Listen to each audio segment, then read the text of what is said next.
Every pregnancy needs utmost care and attention. But certain pregnancies need a little extra attention. An Rh negative mother carrying an Rh positive baby is at increased risk of complications. PSV is at the forefront to ensure safe delivery in every Rh negative pregnancy.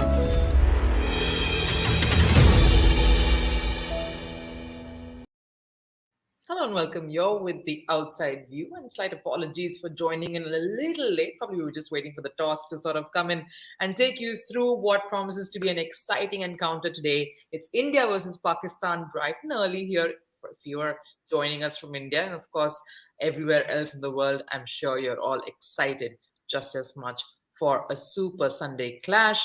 You're watching The Outside View, and this is, of course, presented by PSV, Puma Food and Wellness, and AMRI Hospitals. And to take us through this momentous encounter and face off at the Women's World Cup, joining us first is Marina Iqbal, former Pakistan cricketer. In fact, one of the few sort of rare gold medalists in cricket. How many cricketers can say they're that? Thank you, Marina Iqbal, to get us across on this very special day. And also is Yash Lahoti, founder of Women's Cricket Zone. I'm sure he's just as excited as all of us are for this big matchup. First thoughts, Marina, I'm going to go to you first. How, I think, is the fact that the excitement is, of course, there is that sense of, the history between these two countries, otherwise as neighbors, of course, that lends itself to the electrifying atmosphere. But it's also about the fact that they hardly play each other. So you want to see how that goes. Is that also the possibility of why this is such an exciting encounter? Definitely. I mean, there are huge names in both sides. I mean, we talk about Indian cricket, there is Mitali Raj Goswami, and I have the honors to be playing along with them. But then again, Hamanpreet Kaur, huge impact. And then on our side, we've got Usma Maroof, who is one of the best in the business, with Adar, Alia Rehan, Zadia, Fatma Sana making headlines. It's always good to see that stars versus stars, and also it's always a great team when we play India anytime, any moment. And yes, I think the build-up is actually one of the reasons that there is so much tension on the field, outside the field as well, and along the public and the players as well. Yeah, before I get Yash in, let me just quickly update everyone who's joining us in at this moment. Of course, if you've just come into the outside view, you'd know that India has won the toss and they will bat first. The teams are also out. We're just going to go through that once we're ready with the players 11. But just to give you a sort of update regarding the 11, it's Smriti, Shafali, Deepti, Harmanpreet, Mitali, Richa. Yes, that's the 11 for you. Yes, I'm going to get you in at this point. Thoughts on the India 11? Slightly predictable, but you sort of miss seeing someone, a young, fresh talent like Yastika in that lineup. Yeah, I do. She would have been in my 11. Hasn't done anything wrong of late, and from the time she's been in that setup, she hasn't done anything wrong. She made her debut in Australia, played really really well, played all three formats, and then traveled down to New Zealand. Didn't have the best of series, but I will not say even she had the worst of it. She's one of those players who can attack in that middle overs, which is very much needed. Keeps her strike rate up, so helps players like Mitali and Deepti to settle down at one end, and she continues from the other end. So I feel that we may miss Yastika there, but I understand that it's more of a tactical move because, for example, because Yastika does not offer you with the ball, they've gone with a all-rounder option of Sneha Rana there, who offers with the bat and ball both. So I expect Deepti to come at number 3, Rana to come as a finisher. So that's a move that India has gone with. I would have gone with a slightly attacking batting option, which would have been Yastika. But yeah, I think so. Still, the India 11 looks formidable to me. And I just feel that this could be, see, we don't know the ground condition, so it might just be that, oh, okay, an extra bowling option would probably help India. Yes, and Marina, if you could just, if you can take a look at that playing 11 once again to have a closer look at what the Pakistan 11 looks like, just to read you what that lineup looks like, and so you can give your thoughts as well.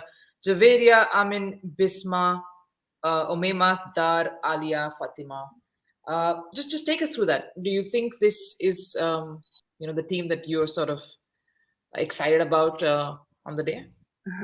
Yeah, I was hoping for Naida to be in the lineup because she hasn't done well recently, but she has a lot of experience, and given the conditions, I think she would have been a really good opener because she's good on back foot and she needed some runs as well. But yes, I think that they're going for Javeria for that opening slot, and I know her that when she opened for Pakistan, she has managed to bag a lot of runs. And yes, they need a lot of runs up the order because that was the concerning part for Pakistan. Middle order has been sorted out. Bowling looks really good, but we were having sort of troubles in the top order. So I think that more experience towards Javeria coming in, and then Umaima, she's pretty good. She's a youngster, but yes, she's done decent to come in into the side. But again, the middle order that looks really heavy with Bisma coming in, Nida and Alia. They are scoring runs, and Anam Amin again has made her mark in ODI cricket. Now we've seen lot of her bowling, credentials in T20. But yes, Yes. I think that the bowling side is sorted with Fatma, Anam, and Nashra. She's been really good in the warm-up matches. So my concern early on was also the top order, but I think that with Javeria moving in and Umaima and Sidra, it's all sorted. We'll of course look at the Pakistan batting lineup a little later when they do um, chase the target that India set. But now it's of course Indian batting against the Pakistan bowling attack. So let's have a look at let's have a look at how the Indian batting shapes up. But before that, this is very interesting little picture that has been doing the rounds, and it went. Sort of everyone got so excited when they had a look at that. Both the captains sort of getting a little bit of a moment there. A bit of pleasantries being exchanged, I think, during the practice sessions leading up to that. It's nice. It's nice to see this. And I think they both are such amazing athletes. And Yash, it's just, I think for us, when we're at the ringside just watching this moment, it's nice, especially Bisma coming back after a 1 year gap, after giving birth, and she's even traveling with the kids. So it's nice. It's nice to see these women together off the field in such an intimate moment. There is also a picture of Bisma carrying that baby on the field. They can play it on the screen as well. I think so. Yesterday I was on Sabira Pasha's show and I told the same thing that if there are 22 women who are an inspiration on the field, I think so the biggest one of the lot has to be Bisma Maroof at the moment. Uh, Especially in subcontinent or especially in our side of the things, it's very it's kind of different. It feels very good, and everything, to see, just see that particular picture, and you'll understand it's very different to go on a maternity leave, have a baby, have a family who's backing you, and then coming back on the field. I think so. There's nothing could be a prouder moment. Yeah. I'm sure that all the India 11 will also be saying the same thing to Bisma. And I feel that's where you can see a lot of human emotions and everything coming into play.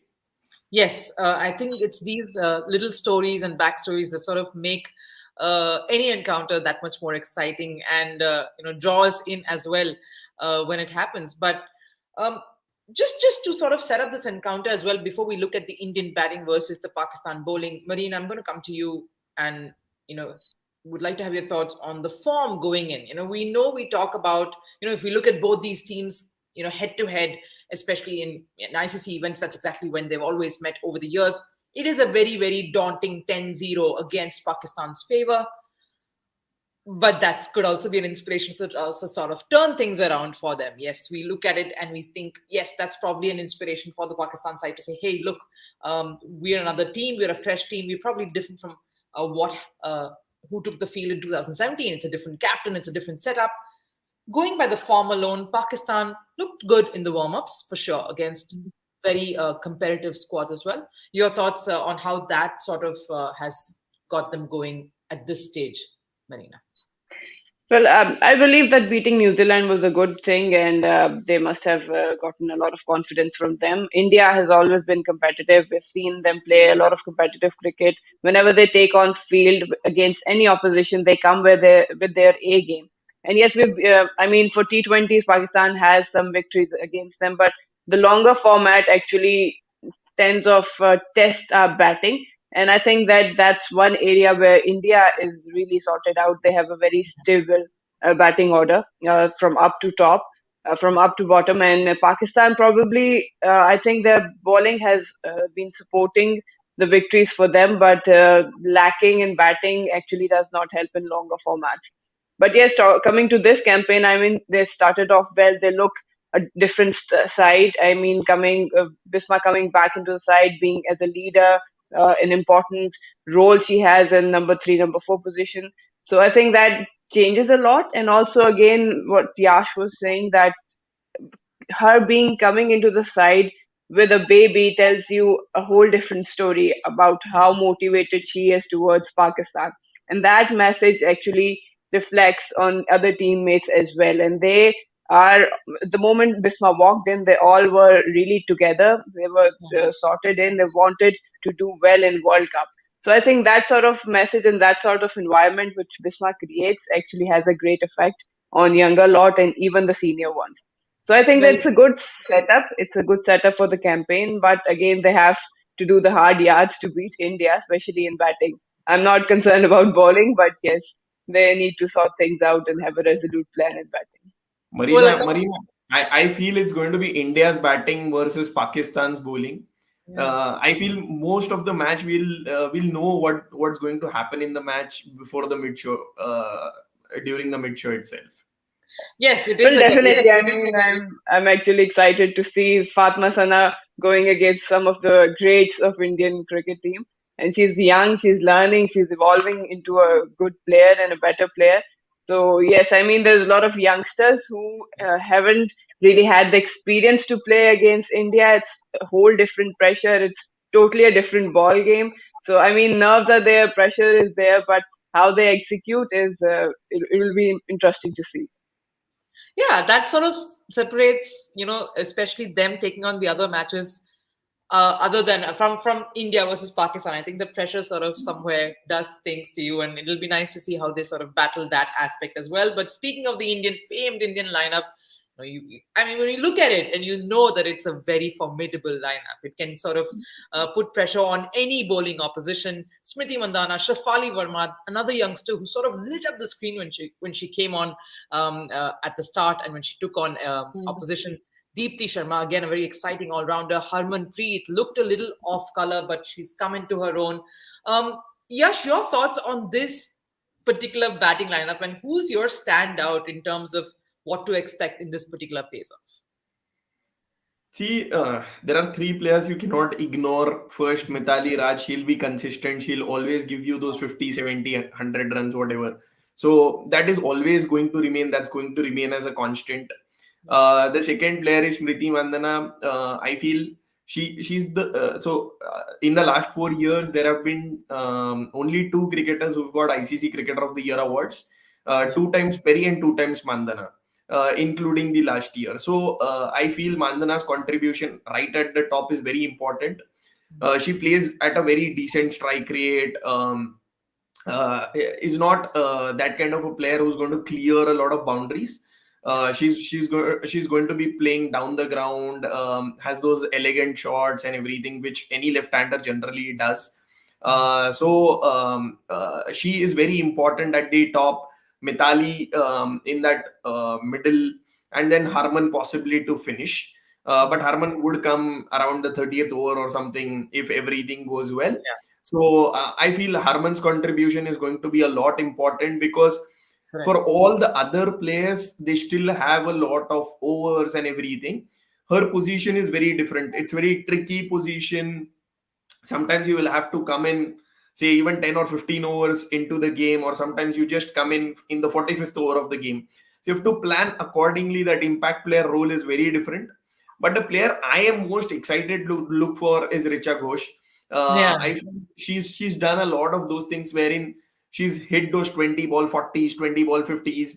So I feel that is going to be very important for India, how Richa plays, because that's going to show whether you are going to score 250 or whether you are going to cross a 300. So that's going to be very important. Yes, and considering how both these teams over the last few years have done when it comes to 250 plus totals, whether they're chasing or batting first, well, it's been a bit of a daunting challenge for either of these teams. So, in conditions like in New Zealand, in fact, they're going back to Manganui for this one. That will also be a very interesting aspect that plays out. But let's focus a bit on the Pakistan bowl and bowling. You did mention Sana, of course. Marina. Everyone's excited to see how she does. Someone like a Diana Baig as well, right at the top. Take us through a bit about what she brings to the table too. Well, she's an excellent athlete. I mean, she's always motivated.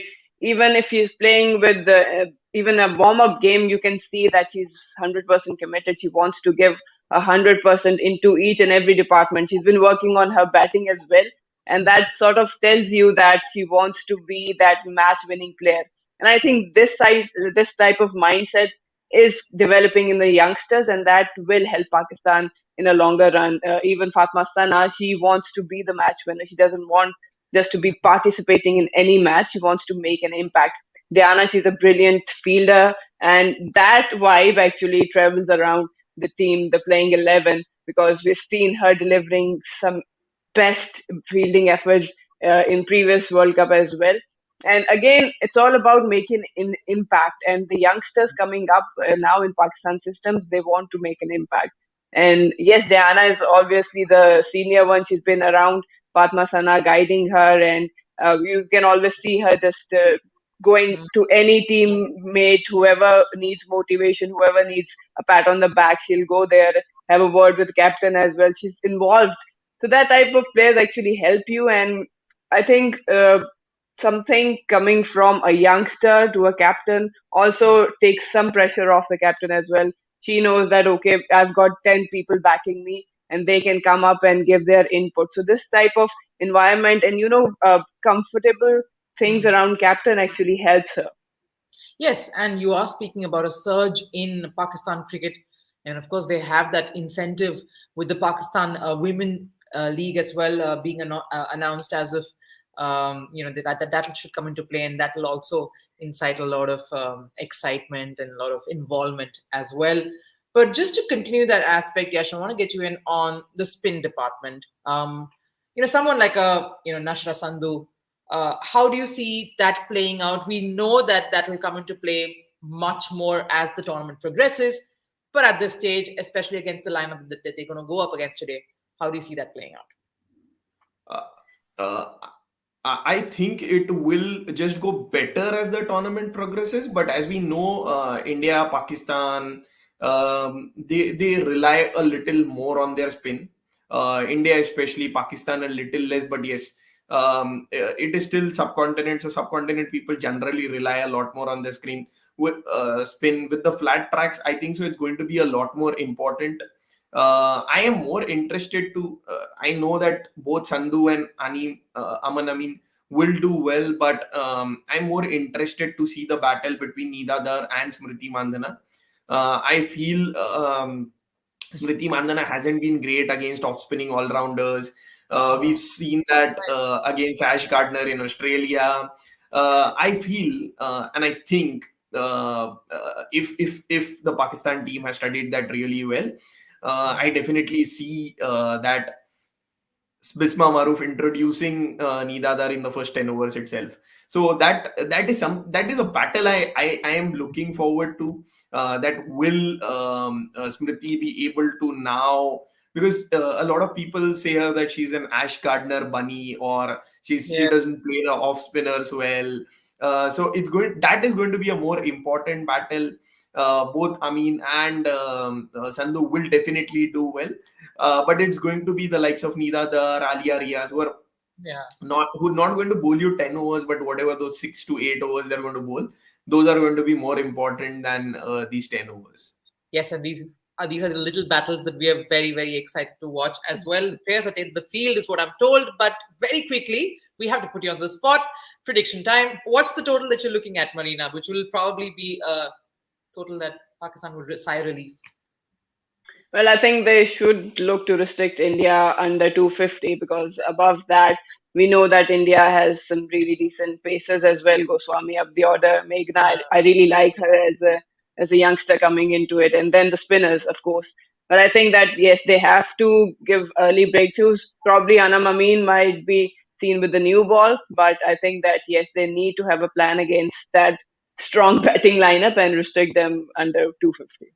Yes, what's the total that you think India is going to set Pakistan? 280. That is something I feel India should be at least aiming for. And I feel 280 is very much gettable. We've seen that this is the same ground where in the first match happened, New Zealand versus West Indies. So 280 is something that is gettable. And plus India has a lengthy batting lineup till Julian Goswami, everyone bats. So I think so. If you have batting lineup till 9, and that too with Sneha Rana, Pooja Vastrikar, and Richa Ghosh in that lower middle order to finish things off, I think so 280 should be very much gettable.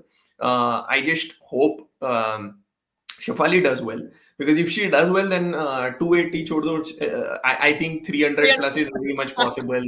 So it all comes down to those little things. So I just hope these things happen. But yeah, 280 is something I feel India will get. Yeah, looking to some lusty blows from Shafali. It's always a joy to watch her in full flow. But yes, we want a good contest. That's what we want at the end of the day. Yeah. And we're hoping for that as they take the field here. Thank you so much for joining into the outside view. I'm sure the players have all already started off, and I'm sure you're just excited to catch the action. But do come back for the mid innings and the mid show discussion to analyze and take things forward. Thanks for watching, and stay here and watch on for more.